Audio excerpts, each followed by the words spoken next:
Hello friends, Father Frank Pavone here, National Director of Priests for Life. Welcome to our Pro-Life MAGA broadcast. This is Saturday night, the 3rd of November, and we are only 3 days away from Election Day, midterm elections of 2018, and so we continue our effort to instruct, to inspire, to motivate, to inform, to mobilize voters. You yourselves, many of you who have already voted in early voting, and nevertheless, we need you to reach others and mobilize other voters as we are all trying to do. That's the name of the game right now. And we're going to talk tonight on a topic of 10 responses to pro-abortion politicians. It is the title of a brochure that we've distributed for many years here at Priests for Life. 10 responses to pro-abortion politicians. Why this topic just a few days before Election Day? Because first of all, we have a lot of politicians, unfortunately, who are pro-abortion. And by and large, you're going to find they are Democrats. And they are pro-abortion. They believe that abortion should be kept legal. They will defend its legality. They will talk about it as a constitutional right and a constitutional choice and something good for women and something that pertains to freedom, but they will never describe what it is. We are going to talk about how we respond to the basic things that they say to try to justify their position, but not in these days now before the election with the expectation that our responses are going to change them and make them become pro-life. That's not what our target goal here is in these next few days. Here's our target goal and our expectation. That by knowing these responses, you can persuade voters not to vote for those pro-abortion men and women. That's the idea. In other words, expose the weakness of their position. Expose how the excuses they use for voting to continue to keep abortion legal, or for voting to keep funding it, keep making you and me fund it, that is, or to vote against common sense regulations and restrictions on abortion, such as parental involvement laws or clinic regulations or protections of babies in the last months of pregnancy. I mean, these pro-abortion politicians go that far because remember, the Democrat Party platform stands for unrestricted abortion. No limit at any time in pregnancy for any reason. Plus, taxpayers are supposed to pay for it. By exposing the weakness of the slogans and the arguments that they use to defend this, you can help persuade other voters not to vote for these people. And so that's why we want to put some words in your mouth and some arguments in your mind that you can use. And you may not be, it's not that you're speaking directly to them at this point, you're speaking to your fellow citizens. Some of you may have gotten form letters from some of these candidates who have, especially if they've served already in the Congress, and you may have written to them, why did you not vote for protecting babies who can feel pain, or why did you not vote to defund Planned Parenthood? And you know what happens. They send you back these form letters with all these lame excuses and meaningless slogans, which we're going to get into in just a moment. But I want to show you first a little video clip that our full-time associate, evangelist Alveda King, made about the question of abortion and in reference to her uncle, Martin Luther King Jr. Let's watch. Hello, I'm Evangelist Alveda King, Director of Civil Rights for the Unborn and Outreach of Priests for Life. Some people ask if my uncle, Reverend Dr. Martin Luther King Jr., was pro-life. I often think of these words of his. The Negro cannot win if he's willing to sacrifice the futures of his children for immediate personal comfort and safety. Those are powerful words, and certainly those words make it clear that abortion is no benefit to the Black community. To the contrary, although we constitute about 13% of the population in America, African Americans have over a third of the abortions. We have been targeted by an abortion industry founded on racism. When we said we would no longer sit on the back of the bus, a place was being reserved for us down at the abortion mill. And what our enemies failed to accomplish by lynching and segregation, they are carrying out now that same mandate by making the killing of our children look like our own reproductive choice. Let's all work together to end this violent injustice. Please join me and our Priests for Life team at civilrightsfortheunborn.com. Join the movement today.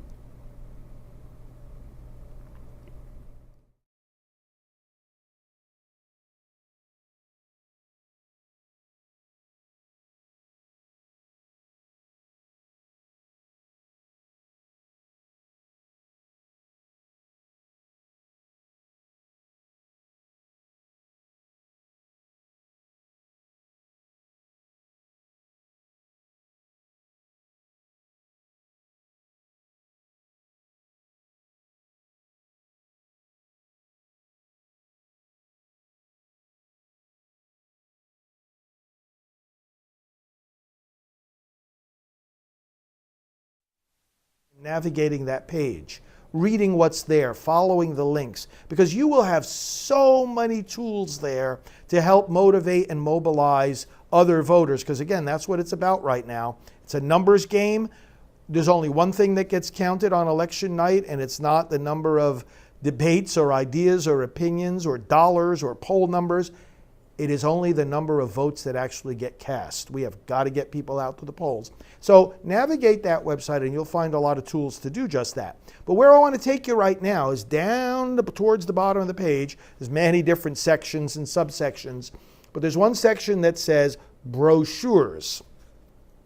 And the first link in the brochures section is 10 responses to pro-abortion politicians. Let's go there now, and as I lead you through these 10 points, you'll be able also to see them there on that website. So one of the first things they say to us is, when we say to them, hey, I'm pro-life, I think you should be protecting these unborn babies, they have a right to life, abortion should not be legal, and you should vote against it, or any variation of that we tell them, many of them will come back and say, well, I respect your views, but I, as your governor, as your senator, as your representative, I have to represent all the people. Think about it, friends. That's what we're trying to say to them. If they're not protecting the unborn, they're not representing them. If they're not even recognizing them as human persons, they're not representing them. In other words, by being pro-abortion, they are eliminating and forgetting about, pushing to the side, making invisible an entire segment of the human community, namely the children in their first 9 months of life. So our response is, you say you have to represent all the people. That's what we're trying to say to you. If you neglect the unborn, you're not representing all the people. Roe v. Wade excludes them from protection. We demand that they be included. A public servant cannot legitimately ignore an entire segment of the public that is being destroyed. You see, we are the movement of inclusion. We have our arms open wider than the pro-abortion people do, because the wording of Roe v. Wade in legalizing abortion is the word person, as used in the Constitution, does not include the unborn. Those are the exact words of the decision. Does not include. And now they're trying to tell us that they have to represent and include all the people? It's ridiculous. If some of the people believe in terrorism, you have to represent them too by thinking that terrorism is okay?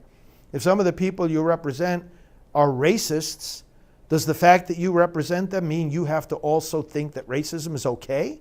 If some of the people you represent are child abusers, do you have to give any room for tolerating child abuse in our society? Get real. Second objection, they will say, well, I'm personally opposed to abortion, but I cannot impose my views on others, on all my constituents, on the whole country, on the whole state, on my whole district. And again, it's like, who's asking you to impose any views? Abortion is not about views, it's about victims. It's not about beliefs, it's about bloodshed. So when somebody is attacking somebody else, when somebody's life is in danger from a person who is taking that life, do we sit back and say, well, I'm not going to impose my views on the perpetrator? I'm not going to impose my views on the person that wants to take this life. It's not a matter of views. The point is, no matter what your views are, you have to protect the victim. It's like saying, I'm not going to protect victims of crime because I don't want to impose my views about the victims of crime. So the response you see there in the brochure, this is not a matter of views but of violence. The law is supposed to protect human life despite the views of those who would destroy it. The law doesn't impose views. If it says protect the unborn, it's not requiring you to think anything about the unborn. It's just requiring you to refrain from killing them. You know, somebody might say, in fact, I had a very memorable conversation with abortionist Martin Haskell one time. He was the one that publicized the partial birth abortion procedure. And this is where the baby is killed in the process of delivery, in the later months of pregnancy. And I said to him, how do you justify doing this? You know that that's a child. And he said to me, well, Father Frank, I don't know when the child receives a soul. And I said to him, well, so what? If you don't know when the child receives a soul, then how do you know a newborn child has a soul? And if you don't know that a newborn child has a soul, does that give you the right to kill the newborn just because you know he or she doesn't have a soul? The law doesn't function that way. You can believe what you want about souls and about whether the unborn has one. For that matter, from the perspective of the law, you can believe what you want about whether I have a soul. But that doesn't give you the right to kill me, and it doesn't give you the right to kill the unborn. Third point that pro-abortion politicians make to us, they say, well, the government shouldn't be involved in such a personal decision as abortion. And as you can read in the pamphlet, the government got too involved in abortion precisely when it claimed to have the authority to deprive some human beings of their right to life. That's when the government got too involved. The Declaration of Independence asserts that government exists to secure the rights already bestowed by the Creator. And moreover, when somebody's choice destroys somebody else's life, that choice is no longer merely a personal, private matter. So they get it wrong when they put it in that category of something private. This is publicly advertised. It affects many more people than the mother making the choice. It affects her baby. It affects the father. It affects the grandparents. It affects the siblings. It affects the friends. It affects the abortionists and their staff. It affects the whole society. We talk about the shock waves of abortion, abortionshockwaves.com. You can read about how we have, through our Silent No More campaign, analyzed and studied and made people aware of the multifaceted wounds. And believe me, those that are suffering those wounds know very well that this is not just a personal, private, secret, individual choice. This is public. This has ramifications far beyond that mom and her baby and that abortion procedure. So should the government be involved? It's not about the government prying into someone's personal life. It's about the government protecting life.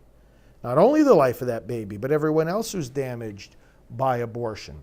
Not only that, but when you enter into your private activities, aren't there laws in effect even there? Someone who kills in private, nevertheless, has broken the law. Someone who takes drugs in private, someone who steals, well, isn't that always done in private? The fact that something's private has absolutely nothing to do with whether or not the government should be involved. Sometimes a variation on this particular argument is that these politicians say, well, you know, I'm in the legislature, I'm not supposed to be coming into your bedroom with laws. Well, what in the world are you talking about? Abortions are not happening in the bedroom.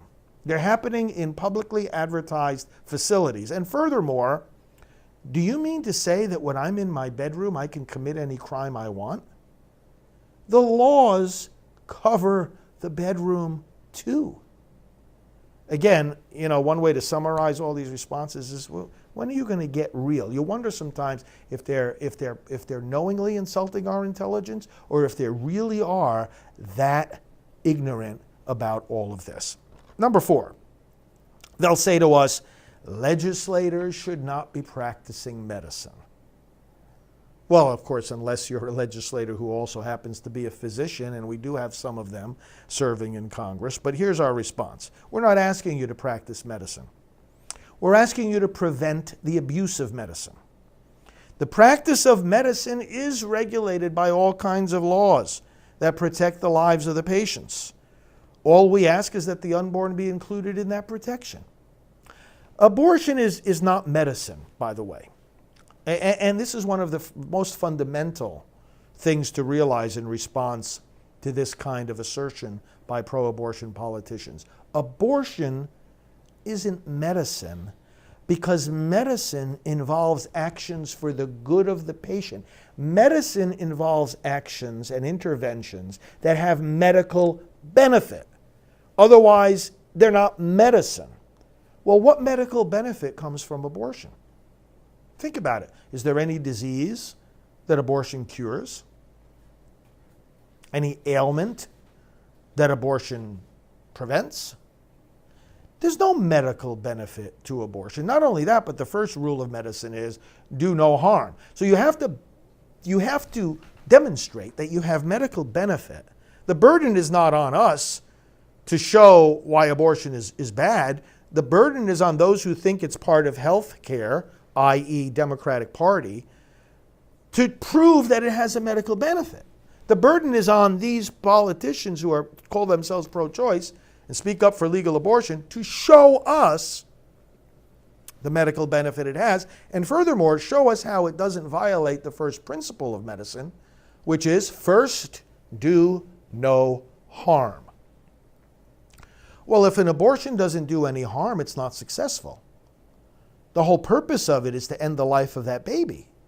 And furthermore, you can't end the life of the baby inside the mother without also harming the mother. Not some of the time, not most of the time, 100% all of the time.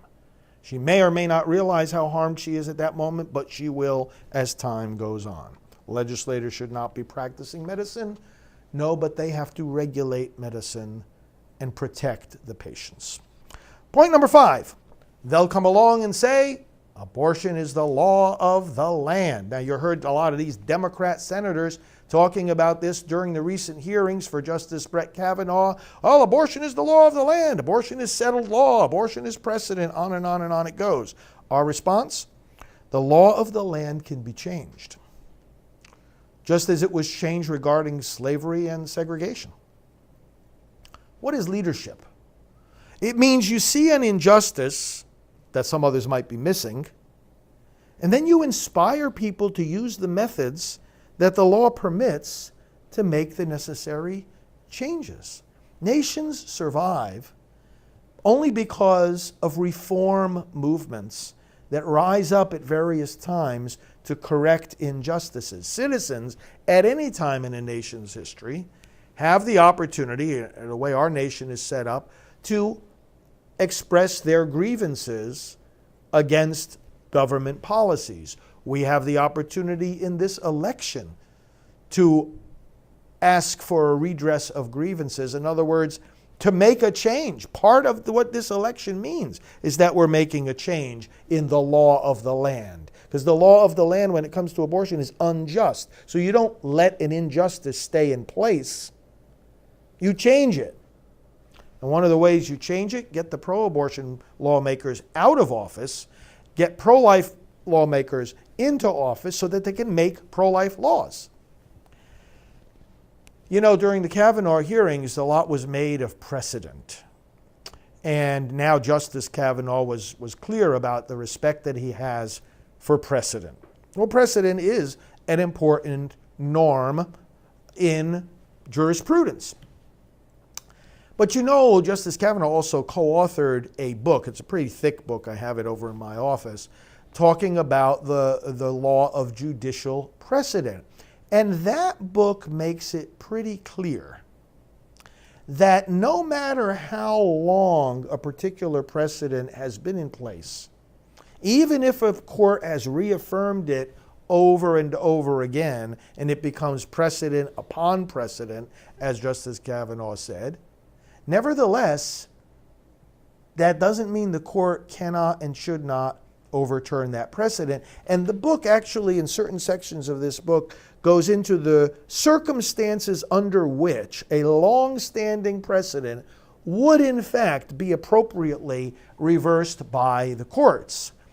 And two of those reasons are that what the court is maintaining in that precedent is shown to be a grave injustice.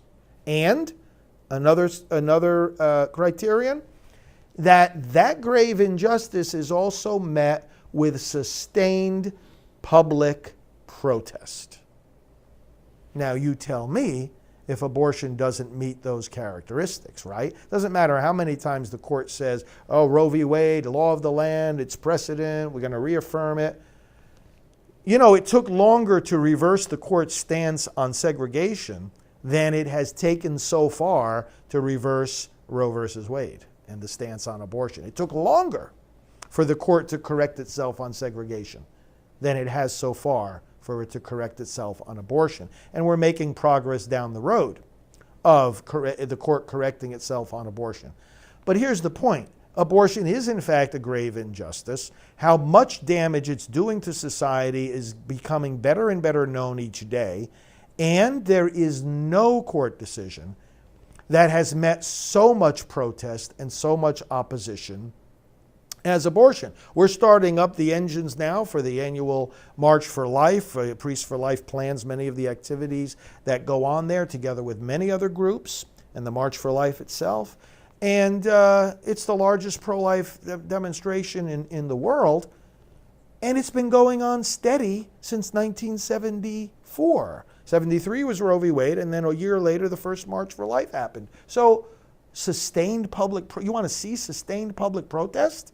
Take a look at what's happening with abortion. Not only protest from the grassroots, but I was talking with some pro-life legal experts recently, and they were pointing out to me that there's no decision that current federal judges in various courts have criticized more than the Roe v. Wade decision of the Supreme Court.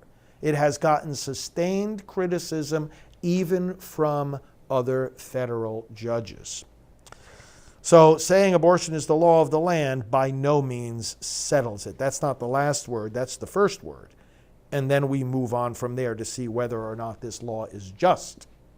And if it isn't, we change it. Then a pro-abortion politician will say, I support women's rights and health. Oh, really? So tell me how abortion impacts women's health.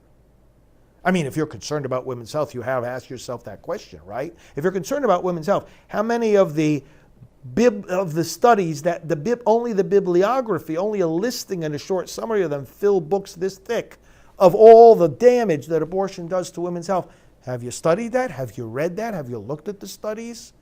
Have you opened your eyes to see how much damage abortion does to women's health? You know, it's amazing to me that these pro-abortion people, and again, when we look at the Congress, I've shown you before, the pro-life votes are all in the Republican column with a handful of exceptions. The pro-abortion votes are all in the Democrat column with a handful of exceptions. They vote along party lines, and the parties are entrenched in their respective positions.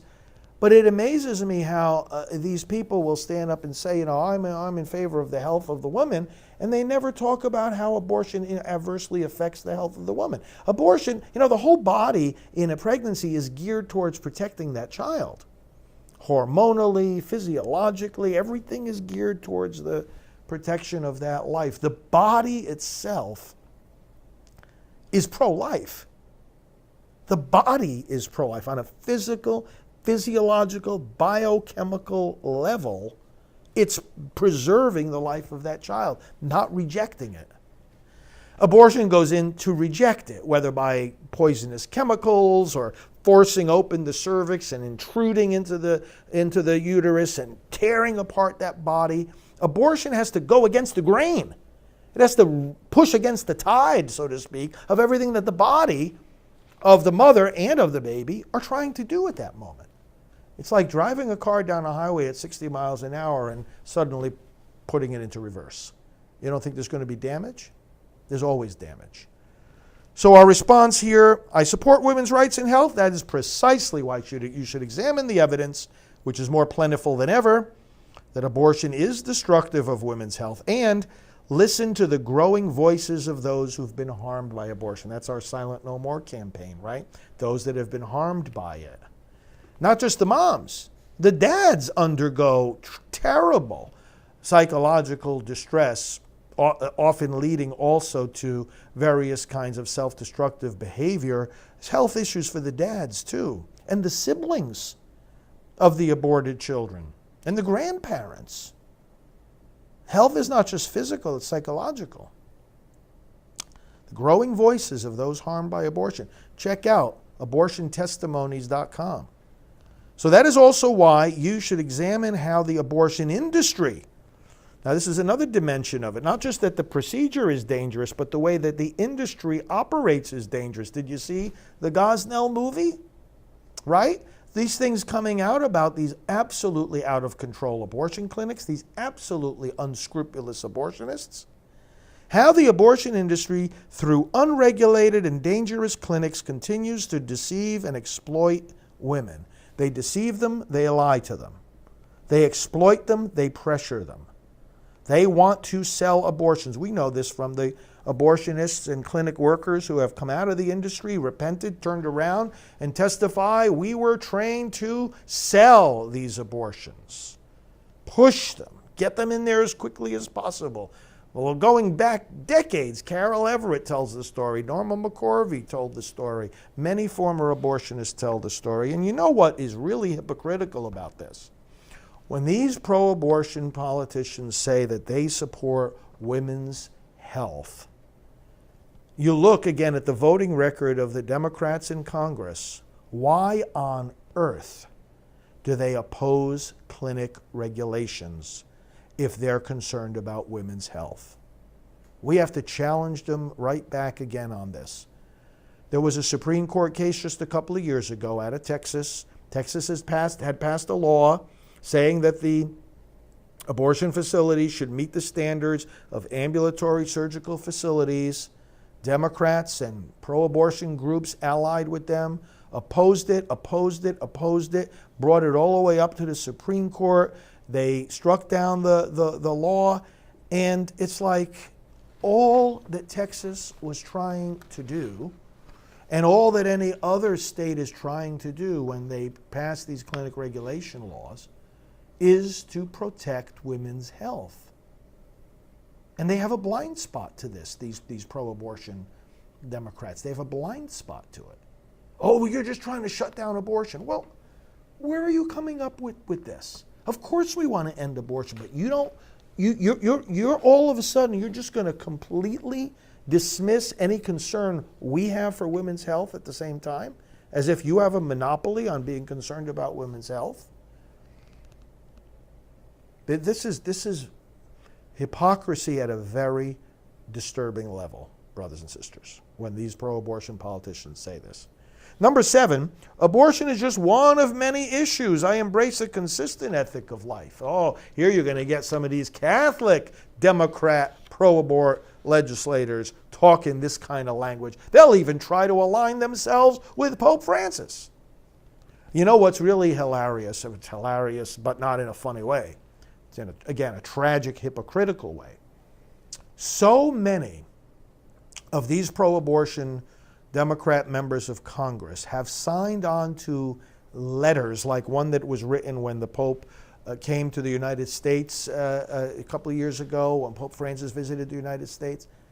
Do you know that Democratic members of Congress wrote a letter to Pope Francis praising him for his leadership, for his advocacy for the poor and the weak, and claiming that they stood with him in defending the weakest and most vulnerable of our society. And these are people signing on to this letter who have 100% pro-abortion voting records. Give me a break. What least and most vulnerable people are you standing up for when you let these babies be thrown in the garbage? You know, I mean, this is bad. So, response to this here, the foundation of a house is only one of many parts of the house, but it's essential in order to build the other parts. That is why the Catholic bishops have repeatedly asserted that among the many interrelated issues within a consistent ethic, abortion deserves, quote, urgent attention and priority. That's from the bishop's pastoral plan for pro-life activities. In living the gospel of life, the bishops used this image of the house, and said the right to life is the foundation. Abortion attacks the foundation. You attack the foundation, you can't have the house. You attack the right to life, you can't have education, housing, and health care because you've taken away someone's life. All these other rights depend on life. You don't pass an education plan for dead children. You don't institute a health care plan for patients who are already dead. What is it about this that these pro-abortion Democrats don't understand? And what is it about you, the voters, that they think you don't understand? They're preying on you. When they ask for your vote, they're insulting your intelligence. And they want you to elect people to public office and think that they're going to care about you, and they can't even respect the life of a little baby. How can a politician who can't respect the life of a baby respect your life? You can't put into public office public servants who can't tell the difference between serving the public and killing the public. Can't do it. Number 8, my office does not involve any decision-making about abortion. Well, so what? The same thing I just said applies. If you can't respect the life of a little baby, how are you going to respect our life? It doesn't matter if your office it requires you to sign onto a bill or vote yes or no about the legality of abortion. Point is, whatever office you hold at whatever level of government, you're expected to care about people. You're expected to serve people. So, number 8, your position on abortion says a lot about your character, your worldview. If you cannot stand up for the smallest of children, how will you stand up for the rest of us? It talks about their moral compass. It's important to know when you're serving at the lower levels of government, deal with it there. It's easier to get them out of a city council than it is to get them out of Congress or governor's office. Deal with it at the early level of their public service, so we don't get pro-aborts rising up the ladder into higher office. Number 9, let's just agree to disagree. Well, this kind of intersects with something I was saying before. Let's read what the brochure says. We have the greatest respect for those who disagree with us. But when victims are oppressed, we don't sit back and agree to disagree with the oppressor. Rather, we intervene to save the victim. Abortion's not about beliefs, it's about bloodshed. Those who need protection need it despite the disagreement of others. And then number 10, best argument of all for you to bring up to these pro-abortion politicians is 2 words: I vote. Our vote is powerful. And these pro-abortion politicians might not know how to think through all these arguments, but I guarantee one thing they do know how to do. They know how to count. And your vote counts. Brothers and sisters, in that regard, I want to bring your attention once again to prolifevote.com. We looked, you can see where that brochure is down at the brochure section. You go to 10 responses to pro-abortion politicians. Download it, print it, distribute it, discuss it, use it. in these days, as I said, not in these days to change the mind of the candidate, but to change the minds of the voters. But now, let's go back to prolifevote.com because I want you to look at one of the blue buttons. It's on the top of the page is all those blue buttons. And on the right-hand column, down at the bottom, you'll see one that says Elections Affect Legislation. And I want to bring this up again. I talked about this at length in one of my previous Pro-Life MAGA broadcasts.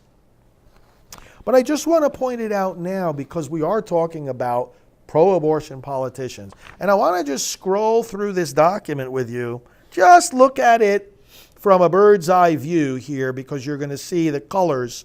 What this shows, starting from back in 1973 when Roe v. Wade was handed down, it shows which party, the Republican being red, Democrat being blue, which party occupied the White House, controlled the U.S. Senate, and controlled the U.S. House. So at the left of the page, you have the years. Those represent the individual Congresses, two-year sessions, okay? One Congress after another. And then the next column is President. Was it Republican or Democrat? U.S. Senate. Was it controlled by the Republicans or Democrats? U.S. House. Was it controlled by the Republicans or Democrats? Now we're going to go slowly down the screen, and I want you to see, starting in 73, well, President red, Senate and House blue. So it was divided. I want you to look, as we scroll down the page, in how many cases are they all red, and in how many cases are they all blue?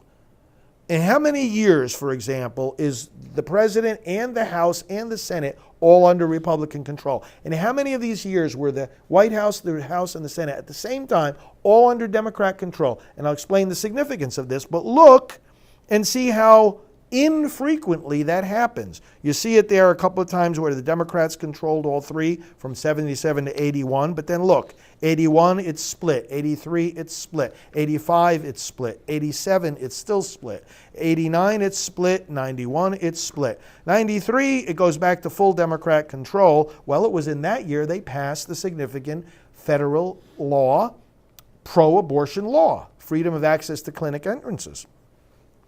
95, it was split again. 97 split. 99 split. 2001 split. Then, with the election of, 2002, the midterm elections, all under Republican control. And then, during those years, we got two significant pieces of federal pro-life legislation, partial birth abortion ban and Unborn Victims of Violence Act. And then again, it was all Republican control, 2005. But then since then, look, it's all different. It's all split all the way down till, lo and behold, the election of Donald Trump and a Republican Senate and a Republican House in 2017. The point being very simple. On the federal level, because of the way our laws are made, requiring the agreement of the House with the Senate, with the President, for a law to be passed on the federal level, they all three have to agree. When is it going to be most likely that they all three agree? When they all three belong to the same party. So if the White House, the House, and the Senate are all under the control of the Democrat Party, you're going to get pro-abortion legislation passed and signed.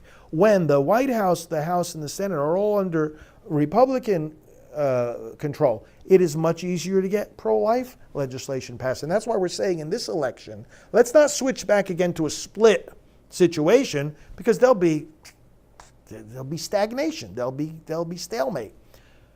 Let's increase the majority of pro-life members of the House and the Senate, because then the President is going to be able to sign the bills he wants to sign, to defund Planned Parenthood, to protect babies in the womb, to do all sorts of great things to continue the progress that's already been made. The House voted numerous times to defund Planned Parenthood. There weren't enough votes in the Senate.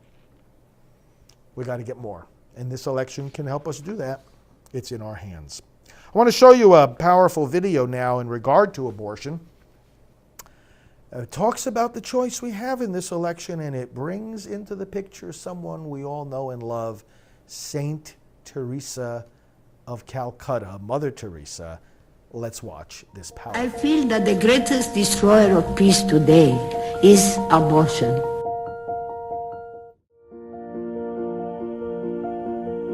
A direct killing of the innocent child. It is really a war against the child. For the child is the greatest gift of God to the family. Any country that accepts abortion is not teaching its people to love one another, but to use any violence to get what they want.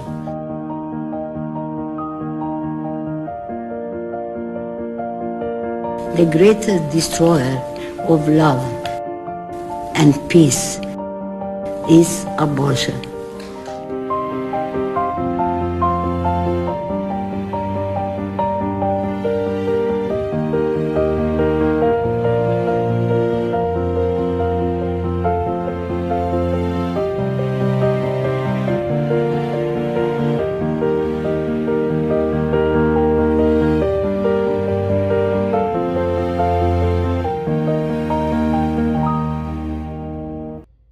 FedUp is responsible for the content of this advertising. Powerful video, isn't it, brothers and sisters? I knew Mother Teresa. I talked with her many times about abortion. She blessed and guided me in the work of Priests for Life. And she said, it is a war against the child. Was she exaggerating? I show you again these diagrams, medical diagrams about the abortion procedure created by our friends at Nucleus Medical Media. They make medical diagrams for medical textbooks and court cases and so forth. This is a dismemberment abortion of a 23-week-old baby. This is legal activity throughout the United States. Brothers and sisters, look, keep in mind these words of Mother Teresa. Keep in mind the choice we have in this election. It is no exaggeration to say, because Congress has voted and will vote again on a measure to stop these dismemberment abortions, to stop these abortions after 20 weeks. This question has been presented to so many of the members of the House and of the Senate who are running for office. And again, the vote broke down across party lines. Republicans said, let's stop doing this. Democrats said, let's continue doing this. Well, I want to show you what the this is. Baby is in the womb, forceps are introduced, the leg is grabbed and pulled off. The baby's alive. Look, the arms are pulled off in the second frame. Look here, the rest of the body is pulled apart piece by piece. Look here, the head, the skull is nipped and broken and it's taken out in fragments. This is abortion. Let's look at it. Let's challenge others to look at it. And let's realize something, brothers and sisters. This is what we're voting on in this election. We're voting on many things, obviously, but this, people are not going to realize that this is kind of fundamental. Do we allow this in a civilized society? You put Democrats into office, this continues. This is what continues. You put more Republicans into the Congress, this is going to end. And it's going to end soon. This can be against the law a year from now. I'm not, let's be very clear and direct.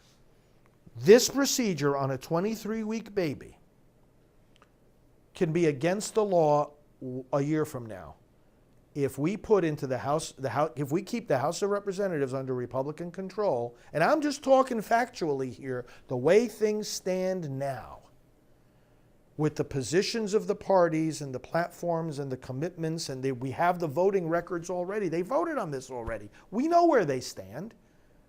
The Republican members of the House are saying, stop this violence. The Democrat members of the House, ask them before you vote for them, why are you going to let this continue? And in the Senate, the same thing.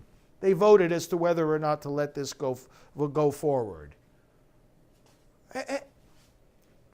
These babies can be protected a year from now. We're not talking about something that we have to leave to our children and grandchildren to see the end of abortion. These babies can be protected a year from now if we get the right people into office. Even less than a year it could be done. Friends, we've got a choice to make in this election. Again, many of you have already voted, but don't stop now. Get others.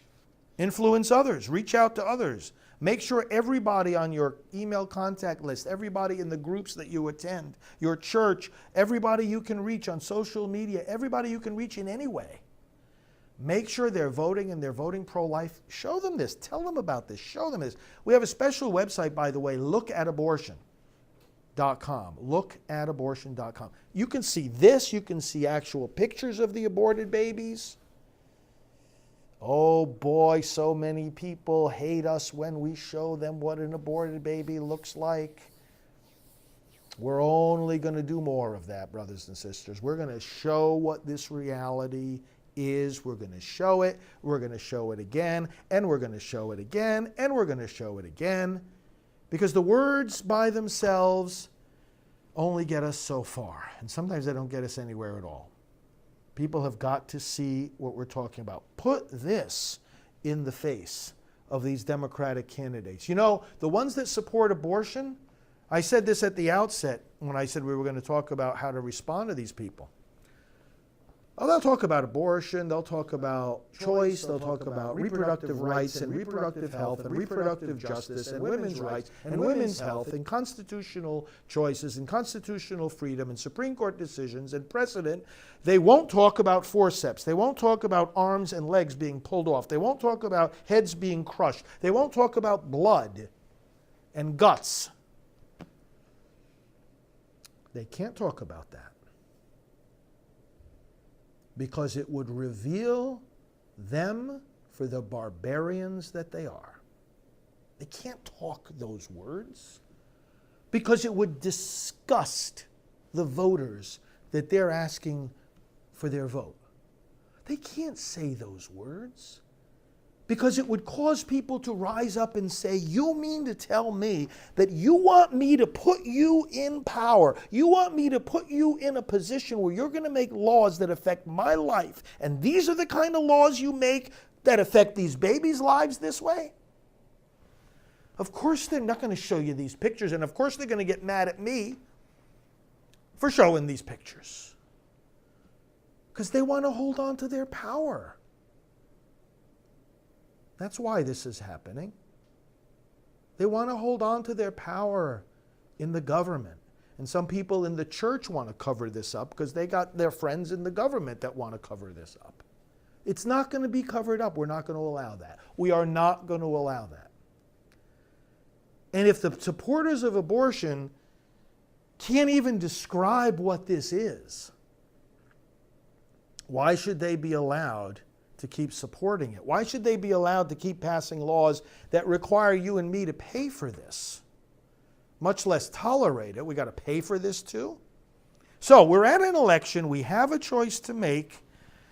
And so many elections, and this one is shaping up to be very, very close. So many elections are razor thin. I want to do something now that's new. I'm going to show you the document here on the screen. And I want to actually read through it because I want to impress on you, brothers and sisters, how close this election can be. How we are teetering on the edge of either finally bringing this to an end or having this continue for God knows how many more years. So close. I'm going to make a statement here that it might seem crazy. But I am convinced that those of us watching this program right now have the outcome of this election in our hands. Because of not only the numbers of people watching, but because of the numbers of other voters we can all reach, because that's what we have to do right now. And with that in mind, I want to review with you some elections in our recent American history that have been so close. And by doing this, I want to drive home the point that every hour, every minute, between now and the close of the polls on Tuesday night, this is Saturday night that we're making this tape, so Sunday, Monday, Tuesday, 72 hours. Polls will be closing in many places 72 hours from now. It's a little window of time. We have to use every hour, every minute, every ounce of our strength to mobilize as many votes as possible, because you, not only all of us watching right now, I'm going to talk to you individually. You, brothers and sisters, you as individuals. Please don't think this is an exaggeration. You as individuals can determine the outcome of this election.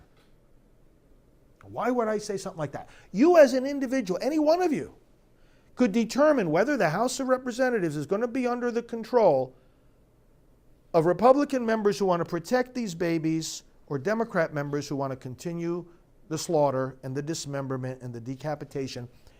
Any one of us individually can decide that, because a race might be very, very, very close, and it could be that the House race in your district ends up being the one race that decides which party controls the House of Representatives. And if the Democrat Party controls, then they control the committees, then they will not let a bill that says protect these babies even go forward for a vote. They won't even let that happen, much less vote for it. And listen to, let's just go to this and listen, think about your influence, how many people you can reach, and listen how some of these elections turned out. Most notably, in recent history, Governor George W. Bush lost the popular vote to former Vice President Al Gore in 2000, but won the electoral vote for U.S. President. He won the presidency after a mandatory recount here in Florida, and an additional hand recount ordered by the Florida Supreme Court was ruled unconstitutional. Bush led by 537 votes. Some of you out there are pastors. You preach to that many people or more every Sunday. You don't think you can influence the election? You sure can. In 1839, Marcus Morton won the Massachusetts governorship over Edward Everett by a single vote. The governorship. In 1884, presidential election, Democrat Grover Cleveland won New York Electoral College votes with a slim plurality of 1,149 votes. Number 4, Lyndon Johnson defeated Governor Coke Stevenson in the Texas Democratic primary runoff for Senate in 1948 by 87 votes. Number 5, in New Hampshire in 1974, Republican Lewis Wyman beat Democrat John Durkin in several recounts. The election was contested for 8 months. Ultimately, the Senate called for a revote, and Durkin won by 2 votes. 1984, Frank McCloskey beat Rick McIntyre by 4 votes to represent Indiana's 8th congressional district. I'm saying to you, this could happen again on Tuesday. A congressional race could be decided by 4 votes, 4 of you watching, 1 of you watching, that can reach 4 more people that you haven't reached out to yet. And that congressional race could conceivably be the one that shifts the balance of power of the entire House of Representatives. I am not exaggerating. Number 7, after 2 recounts, Sam Gajdenson had 21 more votes than Edward Munster and took a seat in the Connecticut House in 1994. In 2000, Maria Cantwell challenged 3-term incumbent Republican Senator Slade Gorton of Washington and defeated him by 0.1% of all the votes. 2004, Jean Schmidt, I know her, appeared to have won the Republican primary for the 14th district seat in Ohio Senate by 62 votes. After a recount, Tom Niehaus was awarded the nomination with only 22 more votes, and then went on to win the general. 22 votes. The state of New Mexico gave Al Gore just 366 more votes in his favor during that 2000 race. Number 11, Democrat Christine Gregoire defeated Republican Dino Rossi in 2004 in Washington in the gubernatorial election, again following a recount. Number 12, Democrat Gene Windom defeated Constitution Party candidate Rick Jor by only 2 votes in a 2004 race for the seat in the Montana House. 2 votes. Can each of you reach 2 people more? 2 people more. And you make sure they vote pro-life in this election? In fact, I'd love to hear your stories, by the way. If you can tell me about how the people that you were able to reach, people you were able to get to vote, that'd be great for us to share those stories with one another. Number 13, Al Franken took a U.S. Senate seat from Minnesota from incumbent Norm Coleman in 2008 after 2 recounts. Coleman led Frank by 206 votes in the first count. Franken led by 225 in the mandated recount. And after Coleman contested the recount, Franklin led by 312. Not a lot of votes. Incumbent Republican Mike Kelly defeated Democrat challenger Carl Castle by 1 vote in the Alaska House seat in 2008 following a recount. And then the final example, and there are more besides these, in the 2012 Iowa Republican caucuses, the initial returns gave Massachusetts Governor Mitt Romney a victory by 8 votes. Then there was a final tally. Senator Rick Santorum won by 34 votes. Do not think of elections as some kind of way out there, oh, there's no way I can make a difference sort of undertaking that requires shifting major masses of people, major population center. Elections are not won by big margins, normally. We're talking about small percentages. This election very easily will be decided by a few hundred votes in one district or another, or a third or a fourth. So I repeat what I said. Those of us that are watching and listening right now, the result of this election is in our hands. And that's why I'm so grateful for the fact that you are joining us. And that's why I want to pray with you now. Now, let me give you a little taste of what's coming next. Every day we are on at 10 a.m. and at 9 p.m. live both times. Tomorrow morning, Sunday, November 4th, I want to pray with you. At 10 o'clock in the morning, we're going to have a time of prayer right here for this election, a time of fervent prayer. I want you to join me. I want you to get other people to join. We have talked. We have taught. We're going to talk and teach some more in the next 3 days, but it's time really to increase the prayer power. I was on a number of prayer conference calls over the last couple of days. I was on with some people from in pretty high levels of government, just getting together as private citizens and praying. It was awesome. A lot of people are praying. A lot of people have joined our prayer campaign at electionprayer.com, and that's the prayer I want to offer with you now. But so we're going to pray a lot tomorrow morning at 10 o'clock. Tomorrow night at 9 o'clock, the topic of our conversation is going to be this book and the corresponding movie, Death of a Nation. I know many of you have seen this. Listen, this is one of the very best tools to prepare for this election because it talks about the roots and the mentality of the Democratic Party. Dinesh D'Souza has done an awesome job here. You still have time to watch the movie because it's available on demand online. I want to ask you if you're going to do any kind of extra effort to not only for yourself, but to get someone else to watch this movie. Wow. Go to deathofanationmovie.com. Deathofanationmovie.com. Download the movie and watch it between now and Election Day. Get other people to watch it between now and Election Day. And then another thing we're going to do, we'll be on again on Monday morning and evening, and on Election Day, a special morning broadcast. But then over these next few days, in between the times that I'm on live, I'm going to bring you some special broadcasts on our Facebook channel. What I'm going to do is, first of all, we're going to repeat a lot of the classes that we have held here. ProLifeMaga.com shows you these classes I've been giving each day.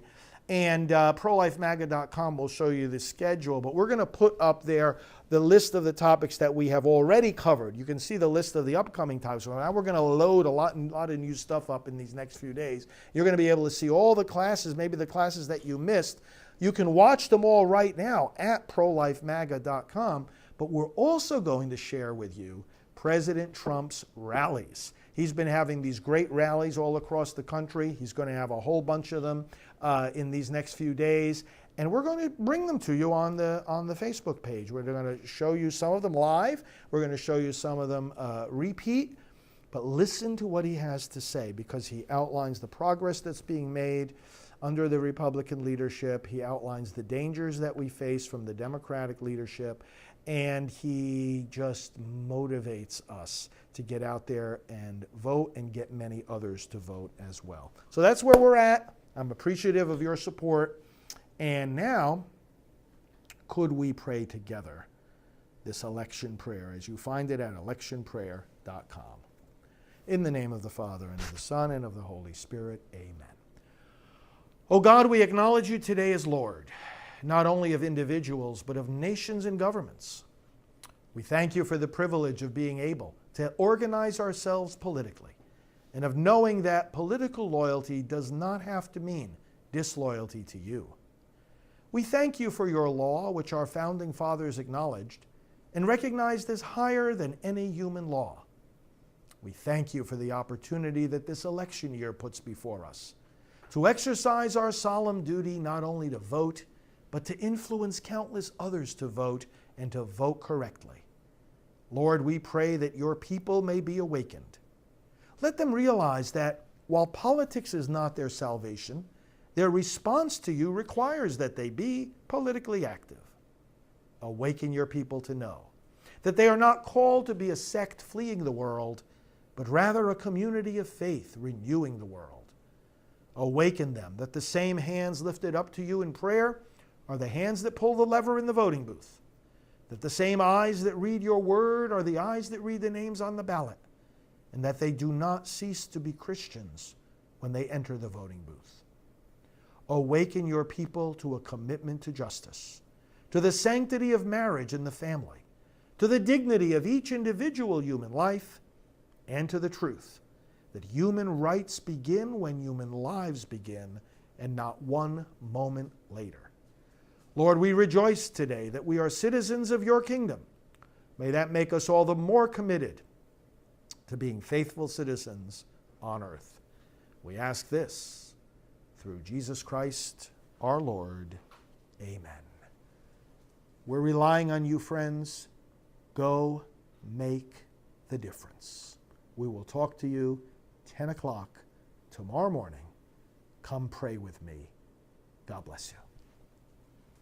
Hello, I'm Evangelist Alveda King, Director of Civil Rights for the Unborn. In Psalm 139:14, the psalmist says, "You formed my inward parts. You knitted me together in my mother's womb. I praise you, for I am fearfully and wonderfully made." I believe we are obligated to do whatever we can to protect each soul. I'm asking you to prayerfully consider your vote and to vote for pro-life candidates. Many pro-life people worked hard to elect President Donald Trump. That hard work has paid off for the pro-life movement and the unborn. Here are just some of the pro-life accomplishments of the president and his administration. Number 10.